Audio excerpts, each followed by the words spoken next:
And that's the last you heard from her? Yes. She just disappeared. This family has been plagued with such tragedy. First, it was Christopher and Justin's parents. They were killed in an automobile accident 10 years ago. And then, a few years later, Sybil, the 2 children, and her husband, they vanished. Sometimes I wonder if we're next. The mystery continues. What is it? What is the secret that besets the members of the Mallory family? What kind of a problem have Justin and Christopher stepped into? We're going to find out tonight as we continue with CINEKYD Television Theater. 5, 4, 3, 2.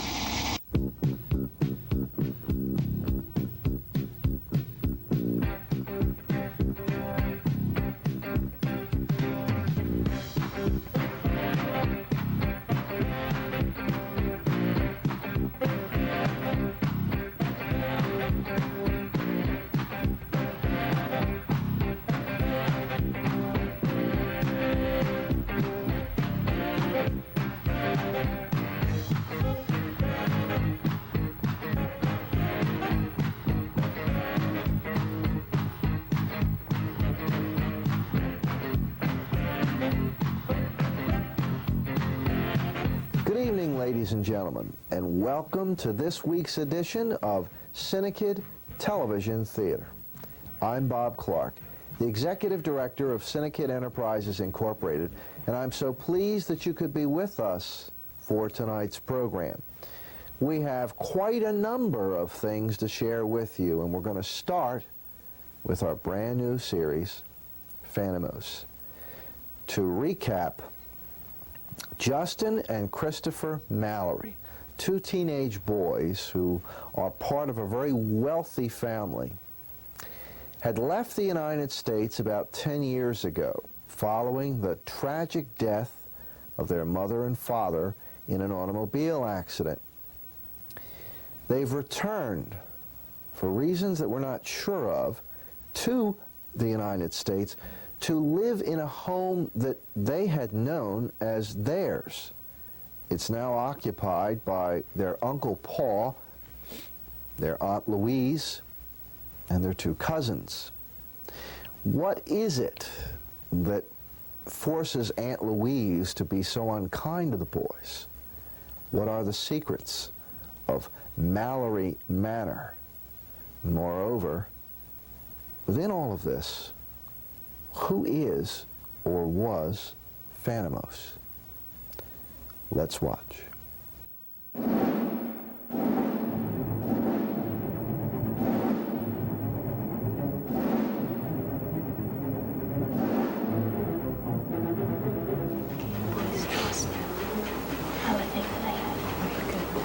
Well, shall we get on with the lessons? Oh, we have a big basketball game tonight. I hope you don't mind. Sure, fine. Let's get started. Wonderful, wonderful. Must be important. Oh, it is. Tell me, do you play basketball? Only on the weekends.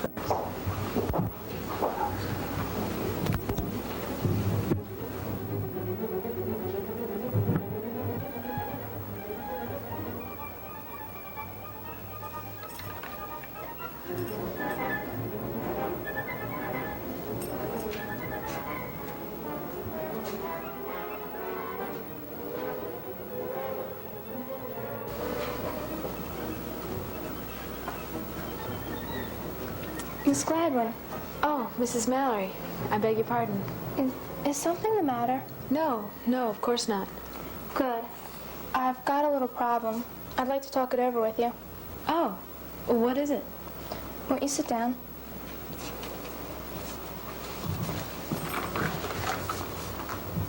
As you know, my sister-in-law, her 2 children, and her husband disappeared while vacationing in Europe. I just came across one of the last pieces of correspondence that she sent us. I remember reading it and then putting it aside. But today, for some reason, the contents upset me. Well, what did she say? Well, dear Louise, we're having a wonderful time here in Paris.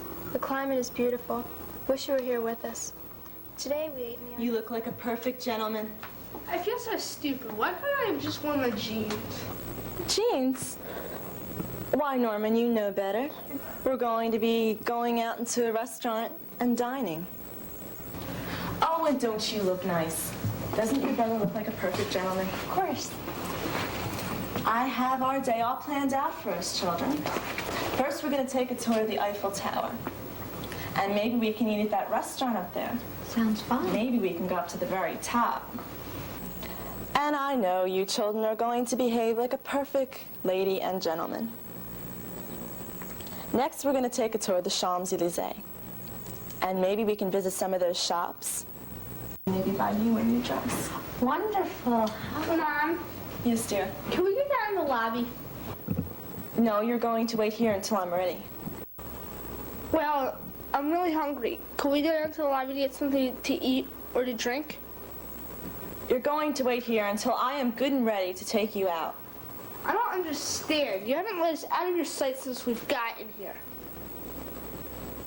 Don't you speak to me in that tone of voice, young man. And the reason I have not let you out of my sight is simply because I care about you. And I don't want anything to happen to you.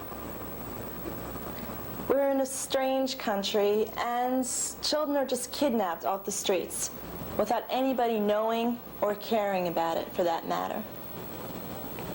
Now, do you understand? Yes, I understand perfectly. Norman!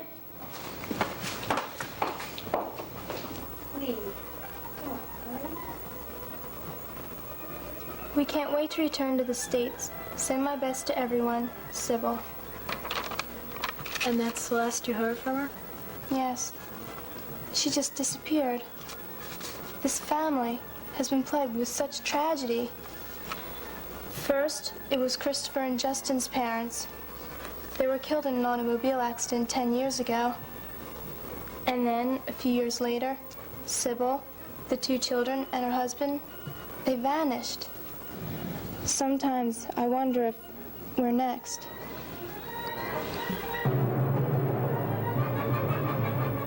And now, a series with a new look. The talents of Mr. David Trachtenberg move into a brand new area as we present a rather high-tech version of What's New at the Movies.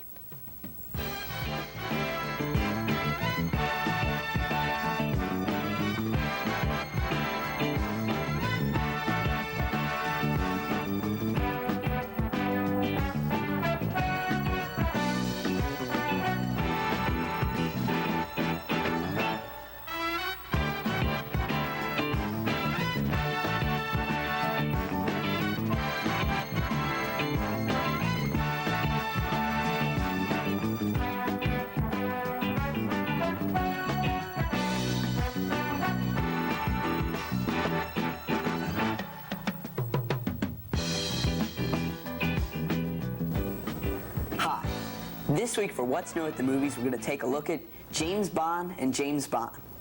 We're going to let you compare and see who you think the better James Bond is, Sean Connery or Roger Moore. Now first, I put together a piece for you of Sean Connery at his best in his latest film, Never Say Never Again. Let's watch.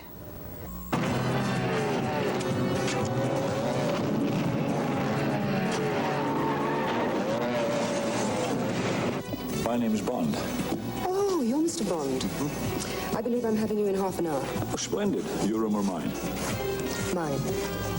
You know, there is a more beneficial therapy for a man's lower back. Oh, really? What might that be?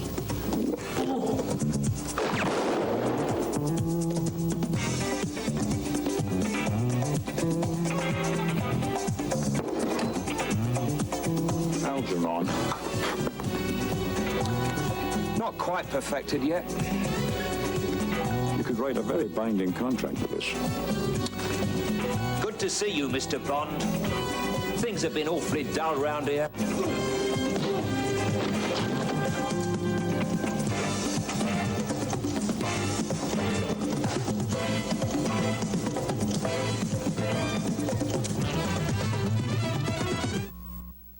Well, there you have it, half the picture.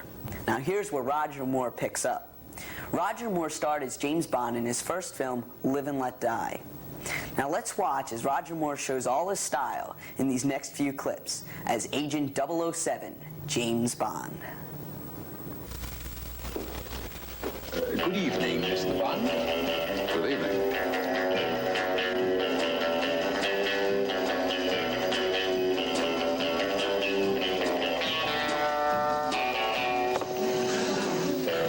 Double sixes.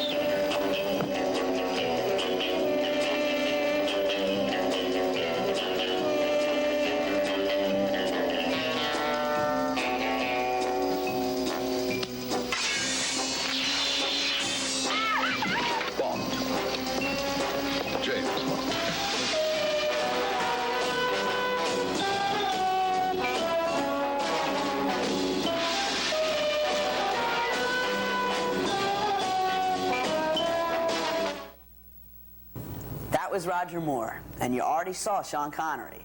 So now I want you to decide who you think the better James Bond is. I want you to write to me at CINEKYD Enterprises Incorporated, care of Dave Trachtenberg, P.O. Box 92, Hatboro, PA 19040. And if you do write in, I'll send you a free 8x10 glossy print of either Sean Connery or Roger Moore, depending upon who you vote for. And in the weeks to come, I'm going to tell you who you think the better James Bond is. Until then, I'm David Trachtenberg for What's New at the Movies. Good night.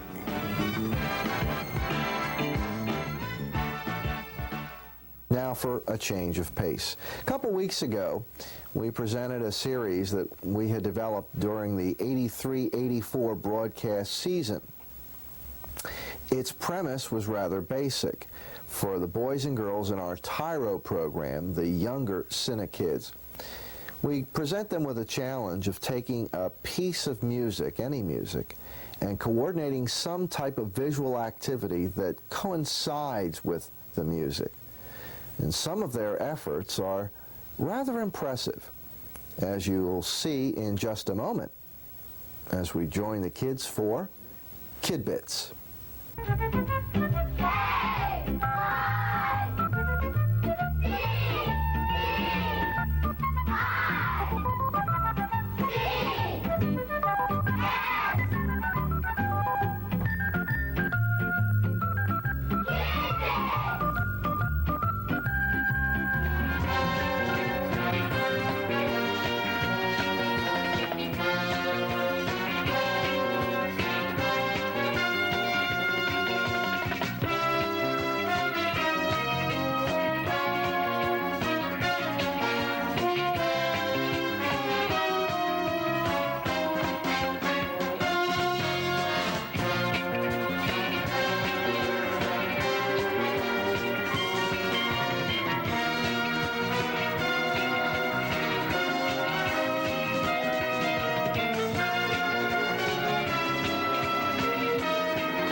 Right now, it's time to take you to a little log cabin resting along the shores of a quiet lake under some spreading chestnut trees. Things are in an interesting situation as the members of the family attempt to deal with the woman who's been placed in charge of the Flywheel family.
What do you think, Andrew?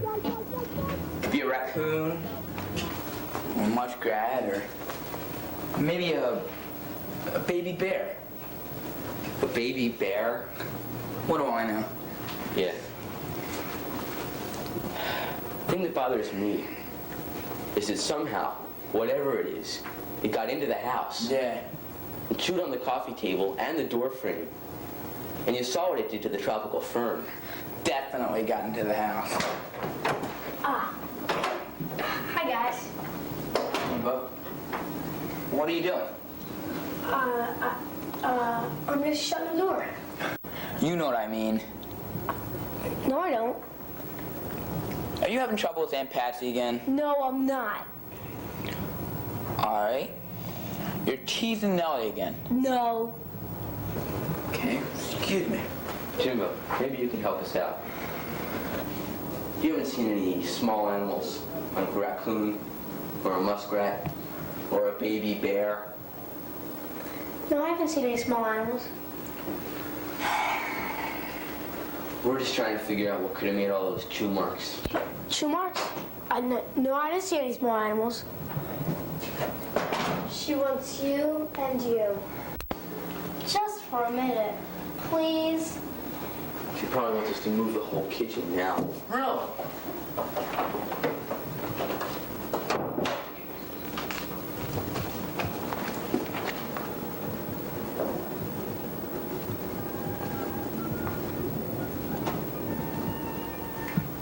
The dog. I just put him in the storeroom last night. Oh, I don't know what could have happened to him.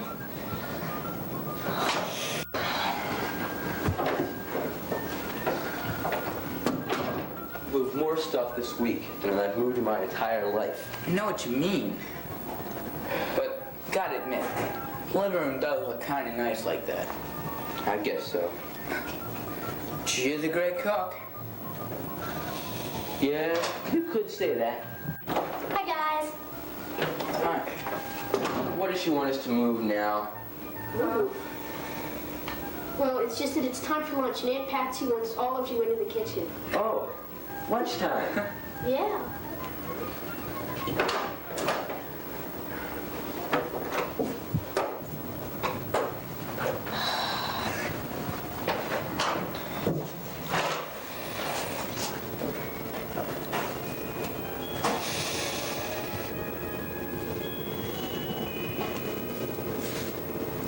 Jimbo? Hi, Aunt Patsy. Something wrong? No, nothing's wrong. Well, let's go get some lunch.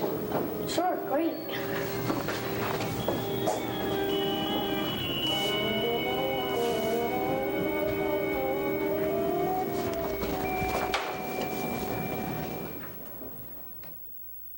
I'm lucky enough to have been with CINEKYD since, well, before the very beginning.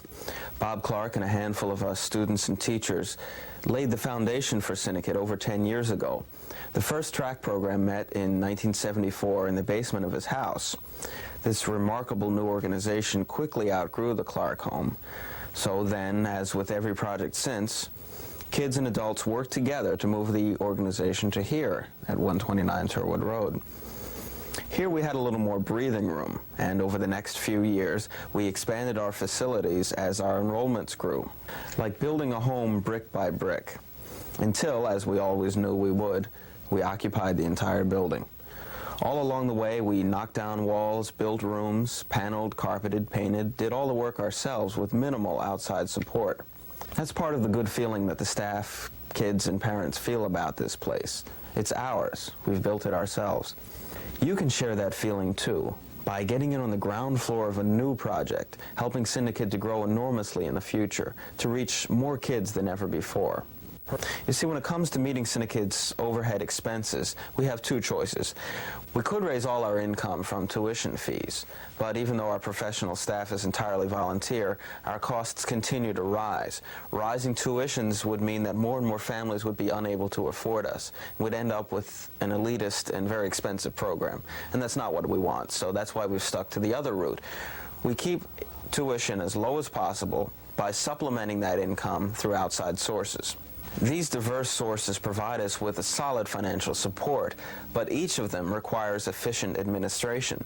So the only way we can continue to grow is to provide an environment for our financial people in which they can operate efficiently. Right now, CINEKYD's business people and parent volunteers are spread out all over the campus in small areas that they share with the production people. So we're turning this former lawnmower repair shop into a business suite. As always, we're doing the work ourselves, in effect building it brick by brick. The total budget for this project is $10,000. Our staff, kids, and parents will put in $5,000 in the form of manual labor, donated materials, and donated expertise. That leaves $5,000 we'll raise from other sources, and that's where you have a chance to help out. We'll do all the work, and you'll supply the materials when you buy a brick. Your engraved brick in the new lobby will be a permanent reminder of your contribution to CINEKYD's future. Your donation of $25, $50, $75 builds for the future. So your donation to this project will be worth much, much more than its face value, because we're building more than just a facility here.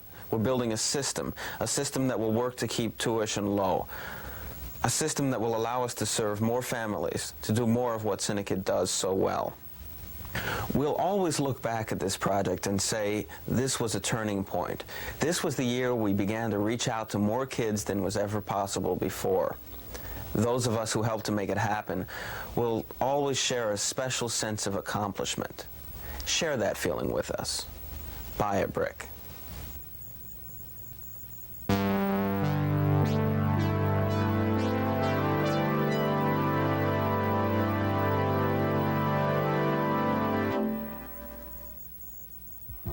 This Saturday night at CINEKYD's Family Movie Night, we will be presenting the autobiography of Miss Jane Pittman. This award-winning film, praised by critics, is the vibrant story of one woman and her interpretation of the events which transpired around her for more than 100 years. That kind of time, Miss Jane. What else you got, Jim? I've been carrying a scar on my back ever since I was a slave. That's precisely why we need you. Your mere presence with us will bring forth the multitudes. Jimmy, understand. Believe it or not, I was once young myself. Tickets are by donation of $2 at the door. The doors open at 7 and the show starts at 7:30. For more information, call this number, 659-4696. That's this Saturday night. Don't miss it. Indeed. We'd all like to welcome you to the CINEKYD campus, and the best way for you to take that first step to come visit us is to join us on Saturday night for a non-theatrical motion picture presentation.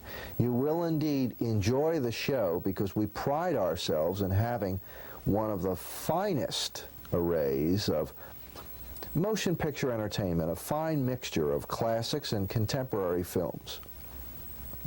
Moreover, our new brochure has been published. If you've not received a copy of what we'll be showing in the weeks and months to come, give us a call. The number is 659-4696. We'll be very happy to provide you with a free brochure, a free copy of the movie lineup from now for the next several months. More than that, when you come to visit us and you attend a movie night, take the opportunity to tour the campus and see just what kinds of things there are to interest boys and girls, and teenagers, any young person between the ages of 7 and 17. Who knows? You may find that you too will be interested in becoming a part of the wonderful world of CINEKYD. Until next week then, same time, same cable channel, this is Bob Clark. Good night and God bless.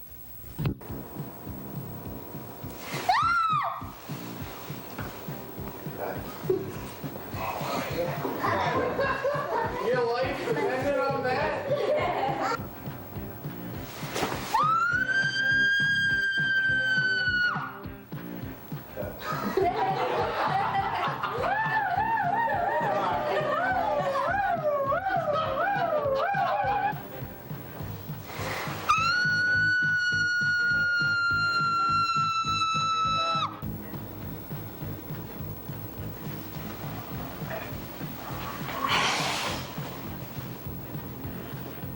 One more time. Was that too quick with that? No, Jim lost me. Yeah, you need more teeth. Okay. All right, I'll not too much, or you'll get your clay in there.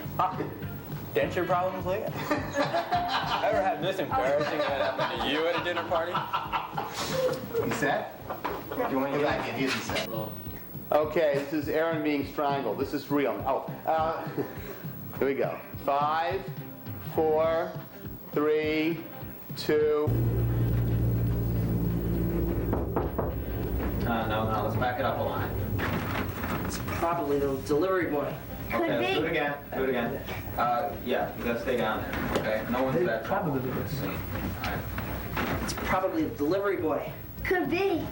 And cut. Same thing again. It's probably the delivery boy. Could be. And cut. Same thing again. Easy. 4, 3, 2. Could be. Could be what? You're getting out a lot later. Could be what? Delivery boy. I should do this more often. No, I should do this more often. All right. Roll tape. Still rolling. You're really screwing people up tonight. You're having fun doing it. Clinton's 84-17.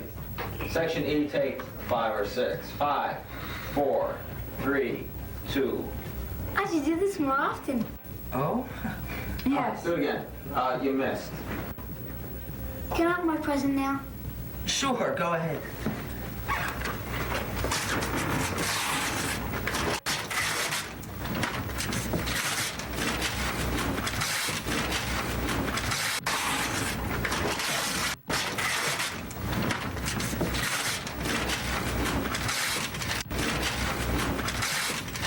Oh, wow, look at these.